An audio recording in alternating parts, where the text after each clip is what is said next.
A medieval undercroft in Coventry, England. Strange things happen here. Very spooky. It was a very strange feeling. I hated coming through the doorway. I felt very anxious, and my heart would sort of start to go a bit more, and felt sick. As a tour guide, Carol Young took groups of visitors through the cellar for many years, and a lot of her guests claimed to have seen ghosts in it. I don't really believe in ghosts, but I did have a strange feeling here. The ghostly vault in Coventry gained macabre fame until Vic Tandy from Coventry University discovered sound in it, infrasound. Infrasound could cause disturbances of vision. It can cause people to having a panic attack. Vic Tandy found a scientific explanation for the appearance of ghosts. Sound that we can't hear, but can have a noticeable effect.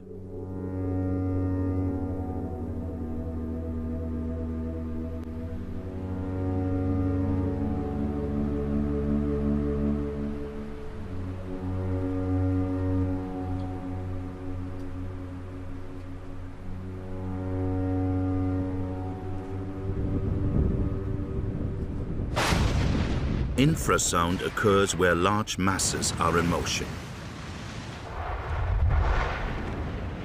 This happens in nature, with avalanches and earthquakes, for instance.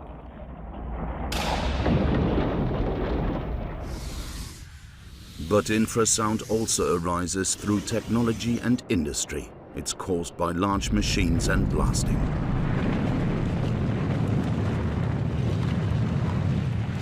Even wind turbines generate infrasound whenever their blades rotate.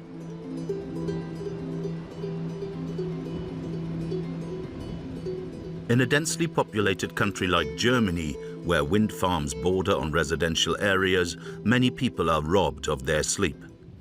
It's worst when I lie in bed at night. After 5 or 10 minutes, I feel kind of dizzy.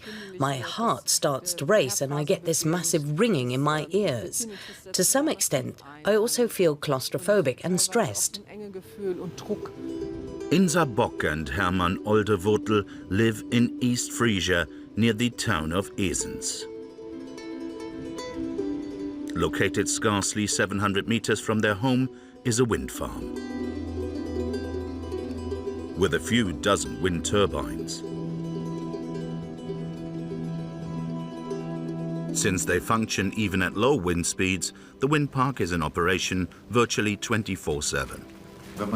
If you sleep here for 4 or 5 days, you'll feel like you've been out drinking for a whole week. It's that bad. You get these total mental blackouts. It's even happened to me on the phone. I couldn't believe it. But if I'm out and about, or if I go away for a few days, I'm as right as rain again. At first, it wasn't certain what was causing the health issues. Wind farms have existed here for more than 20 years, so they didn't seem to be the problem. It took a while for us to realize that our health problems were being caused by wind power. Even we didn't believe it at first. We'd always had a small wind farm on our doorstep with 52 units. We found them annoying. Sometimes they were so loud that we could hear them very clearly. But it's not as if the noise made us feel ill. Similar to other people living next to wind farms, Insa Bock and Hermann Olderwurtel's problems were the result of repowering. That's when small wind turbines are replaced with bigger, more efficient models.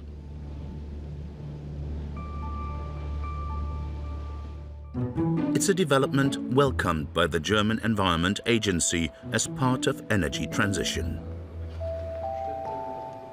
Officials here are not overly concerned at the infrasound from wind farms.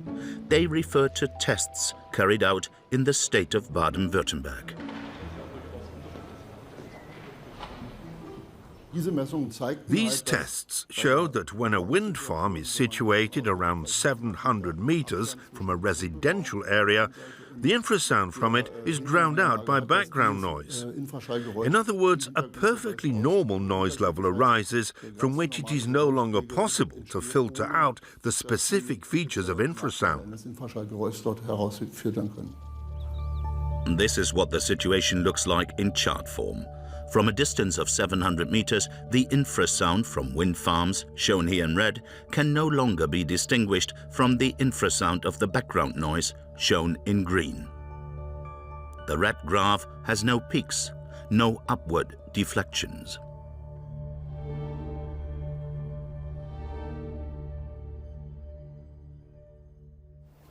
Infrasound is also measured in Bavaria, however, in order to identify possible explosions from nuclear weapons. Here, the Federal Institute for Geosciences and Natural Resources, the BGR, operates a measuring station. The I-26DE on behalf of the German government. The I-26DE is part of an international monitoring network designed to ensure that the terms of the Comprehensive Nuclear Test Ban Treaty are observed. The BGR achieves this with ultra-sensitive measuring systems.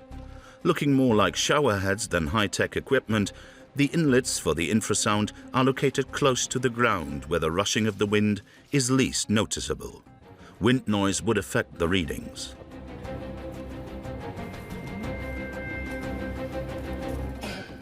The heart of the system is located a few meters underground.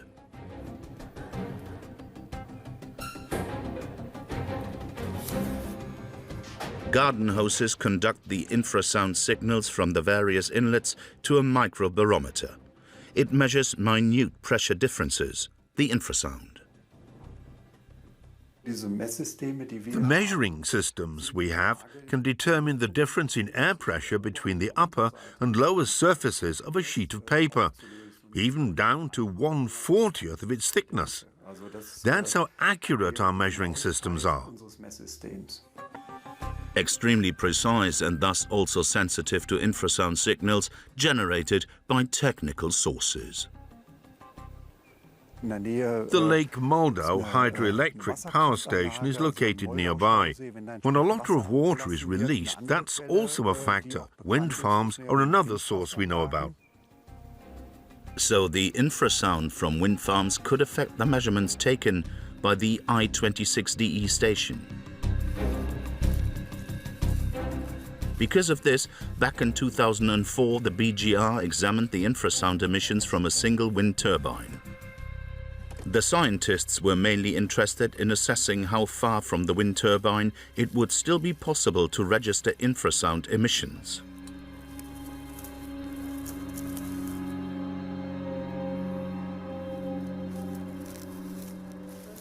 Their measurements were analyzed at the BGR's National Data Center.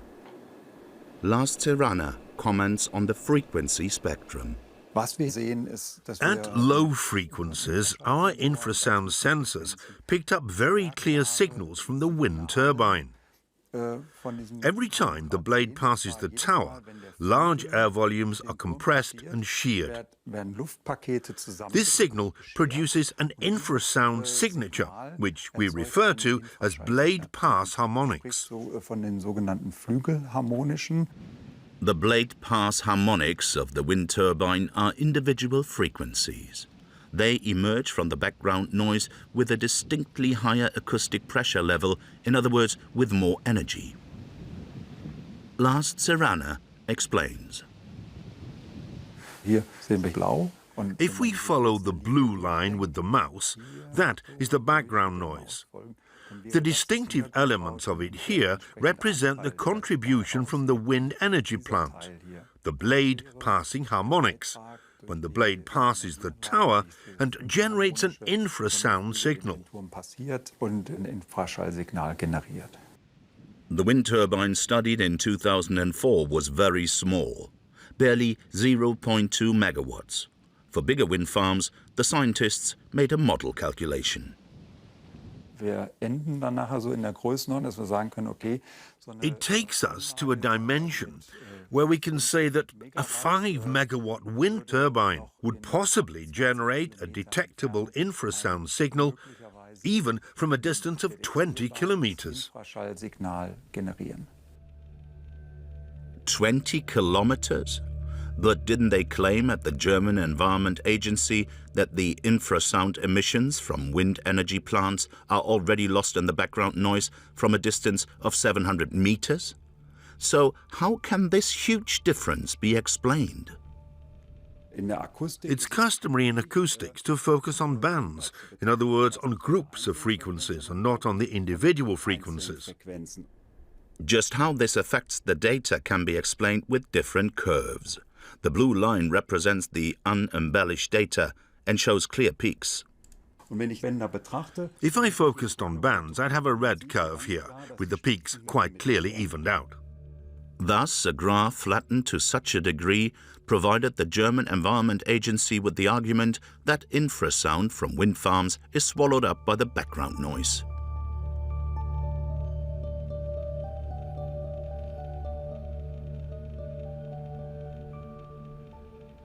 Back to East Frisia.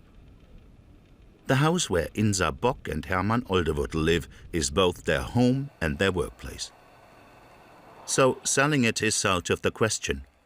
After initially promising to carry out measurements, the authorities responsible then declined.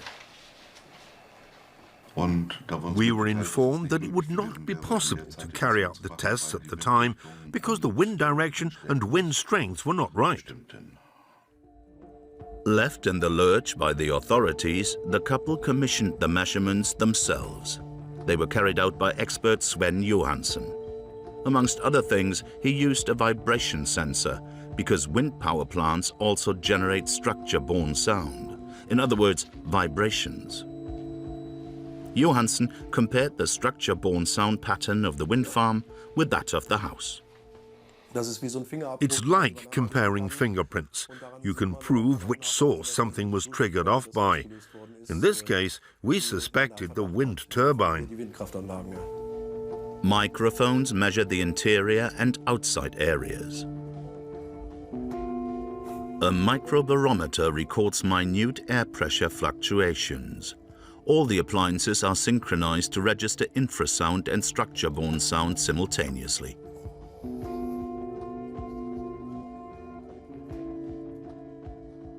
When powerful vibrations occur, as a rule, even minimal acoustic pressure in the airborne noise range is sufficient to cause discomfort. If there were no vibrations, the acoustic pressure could be a bit higher before it had this effect. So here we have interaction between structure-borne sound and normal airborne noise. That's why it's important to look at both at the same time. Vibrations then increase sensitivity to infrasound, an additional burden for residents. When I was lying in bed, I actually noticed the vibrations on the mattress. I had this strange feeling that something was wrong. Then, in the half light, I clearly saw the mattress move several centimeters. When the buzzing starts, it's like you were in a beehive. You just need to put your hand on the wall of the house and feel the vibrations. When it's really windy, the dog also feels the vibrations. It becomes restless. Then its favorite sleeping spot is in the wardrobe. Even if the door is closed, the dog will open it and climb in. That way, I think, it is no longer lying directly on the vibrations. Sven Johansson also experienced the occurrence of vibrations. The measurements showed a clear load in the form of powerful vibrations. We even noticed this ourselves when we were standing next to the house. To a certain extent, our technical measuring equipment also detected these vibrations inside the house. Along with the vibrations, Johansson also registered a distinct infrasound load. Extremely high infrasound levels were also detectable inside the house. To some extent, the acoustic pressure levels were even higher than in the outdoor area. A survey by the authorities would have produced a different result, because it would have been performed according to DIN 45680. So the infrasound range would have been largely ignored and individual frequencies combined, thus smoothing off any peaks. The basic problem with this DIN is its simple assumption that anything below 20 Hz is imperceptible to the human ear. But there are justified doubts as to whether this is true. Professor Alex Salt works at the Washington School of Medicine in St. Louis in the United States. He is an internationally recognized expert on the physiology of the inner ear, and for some time now on the fact that the ear reacts to infrasound. It's an observation Salt and his team made more by chance in carrying out research into a disease of the inner ear. The doctors used infrasound to test how the diseased ear reacts to external stimuli. Yes, it is. Okay. Yeah, so usually in surgery we discovered that if you went down to very, very low frequencies, your results got better. So instead of having a sound you can hear like 30, 40 hertz, we went down and down and down, and we discovered even 5 hertz gave us lovely results. The researchers wanted to get to the bottom of this surprising discovery. Why did the ear react to the signal even though it was inaudible? The answer lies in the complex anatomy of our ear, which, amongst other things, is equipped with 2 different types of sensory hair cells. When a human is exposed to infrasound, that sound is going to go into their ear. It's going to stimulate their outer hair cells. It's not going to stimulate their inner hair cells, which are the ones they're hearing through. So they don't hear the sound at all, but there's still electrical responses in the ear to the sound, and that is still stimulating another pathway. Based on his own observations and on an intensive study of specialized literature, Salt's findings are regarded by colleagues as undisputed, but that is not the case outside the world of science. Lawyers who are on the advisors to the wind turbine people are extremely against this paper. They have given us a hard time for many years. I mean, we get trashed in lawsuits about how this is not possible and all this sort of thing. But somehow the scientists disagree with this. I think if you want to be biased, it's all to do with bias and money, I'm afraid. For Professor Salt, the scientific questions concerning infrasound and human perception have by no means been fully answered. That's why he considers it important for more research to be carried out in this field. And that is precisely what is happening at Medical Center Hamburg-Eppendorf. Does infrasound affect the sleep and the mental capacity of human beings? An experiment, it is hoped, will provide answers. Clinical psychologist Dr. Leonie Ascone is installing loudspeakers in the rooms where test persons will be sleeping. The volunteers in the infrasound test group will be exposed to low-frequency sound for 4 weeks. The exposure will take place at night, with 90 decibels, a relatively high intensity. Before and after each test phase, the volunteers will be subjected to complex examinations, like a hearing test, and their reaction times recorded. The aim is to show what effect 4 weeks of exposure to infrasound has on the test persons. This study is the continuation of an earlier experiment. Scientist Professor Simone Kühn and her colleagues had exposed test persons to brief infrasound signals below the auditory threshold. In other words, sound they couldn't hear. The researchers then took a look at what happened in the brain. What was interesting to note was that conditions with infrasound exposure close to the auditory threshold are somehow special. Intense activity took place in the anterior cingulum, a region of the brain which deals primarily with conflict situations, and also in the right amygdala, the region which is linked to stress management. So, of all things, infrasound activates regions of the brain which normally manage stress. But it's not quite clear why. We've also speculated that if you consciously hear something and realize there is something, you might block it out and say, I'm going to ignore that. But with things that are semi-perceptible, you don't have the ability to say, I'm going to ignore it. That's our theory. So what we consciously hear can be assessed and, if necessary, ignored. But things that are only perceived subliminally, in other words subconsciously, generate stress and perhaps even fear. Someone who knows all about this is John B. Alexander, a former US Army colonel. He fought in Vietnam, became a member of the US Special Forces, and later he headed a department which focused on the development of unorthodox weapons. This was powerful enough to completely blow the front end off a... After the 1980s, at the latest, they included infrasound. The first question was, are the effects that we're reading about real?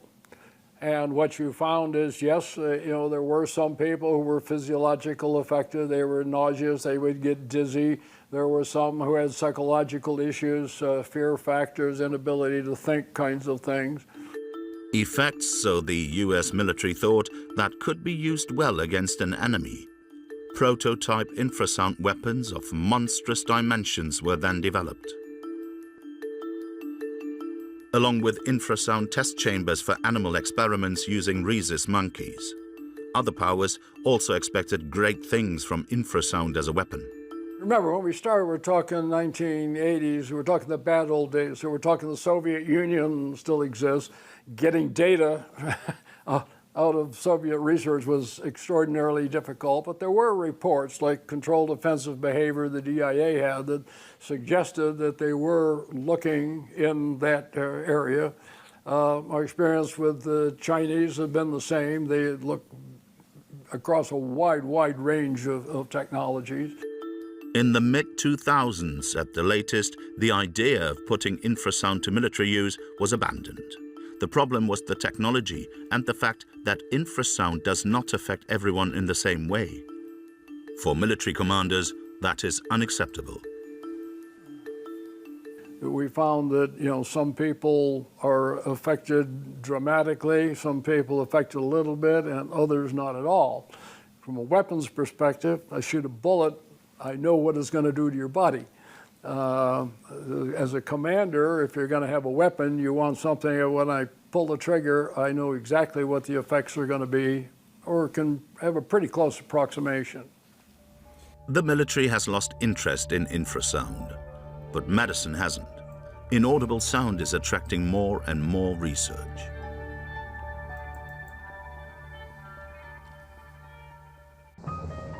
Professor Christian Fahl is Director of Cardiac, Thoracic and Vascular Surgery at Mainz University Medical Center. Over the last 2 years, he and his team have devoted their research to the subject of infrasound. The focus is on the acute effects. The researchers are studying human heart muscle fibers. For this experiment, 2 fibers from the same patient are isolated. Only a few millimeters in size, the specimens are still alive. They are secured in 2 identical pieces of equipment. One will serve as a control, the other will be exposed to infrasound in the form of a 16 Hz frequency for 1 hour. The aim is to measure how the strength of the heart muscle fiber changes under the influence of infrasound. This is already the 3rd series of tests carried out by the work group. 2 earlier series have already been concluded. We can definitely say that under these acute conditions, infrasound really does have a distinct effect on heart muscle tissue. Both series of tests have revealed a clear reduction in heart muscle strength. Here in the laboratory too, the low-frequency sound cannot be heard, at least not consciously. It becomes visible when Dr. Rayan Shaban holds a sheet of paper in front of the loudspeaker. It is not yet clear just how infrasound manages to reduce the strength of the heart muscle, but one theory has already been put forward. Think of a rowing boat with rowers in it. They are the cross bridges of the muscle. If this rowing boat is now exposed to an infrasound signal and suddenly starts to shake, if it were an 8 maybe, 4 of the crew would continue rowing, but the 4 others would get out of step, and in a jiffy the boat would lose speed. What causes the rowing boat, or to be more accurate, the heart muscle, to get out of step is the energy of the infrasound. Whether we hear it or not, every form of energy has physical effects, and infrasound is particularly dangerous because we don't hear it. It is the duty of the federal government to protect its citizens from harmful environmental influences. The Federal Emissions Control Act stipulates how this has to happen and to what extent. First and foremost, the Act refers to significant influences. The Act does not claim to cover every type of negative influence, so there can most certainly be cases where, for instance, someone feels affected by a source of noise in a way or to a degree that the Act does not cover. When a law is made, the legislature always leaves a small area which the law does not cover, and this is something citizens simply have to accept. Simply accept? That is no option for Insa Bock and Hermann Oldevotel. They feel left in the lurch by politicians, betrayed in fact. They show absolutely no consideration for nearby residents. They just make sure that wind park operators are fine, that their wind farms are approved and they can build them and make profit, with taxpayers' money, of course, because we also contribute to all this subsidized electricity. The two seek respite on a camping site far enough away from their house and the wind farm. This is where they spend their evenings, but especially the nights, in order to get some sleep. When I reflect on everything we have read so far, I believe that if we are not careful, we could turn into a land of insomnia, or of tired citizens who are exposed to signals they cannot hear, and thus cannot protect themselves against. Insomnia, heart problems, perception disorders, dizziness. These are just a few of the disease symptoms that can be caused by infrasound. Doctors believe that between 10 and 30% of people react to it. That means several million in Germany alone. Nevertheless, the mass experiment with wind power continues unabated.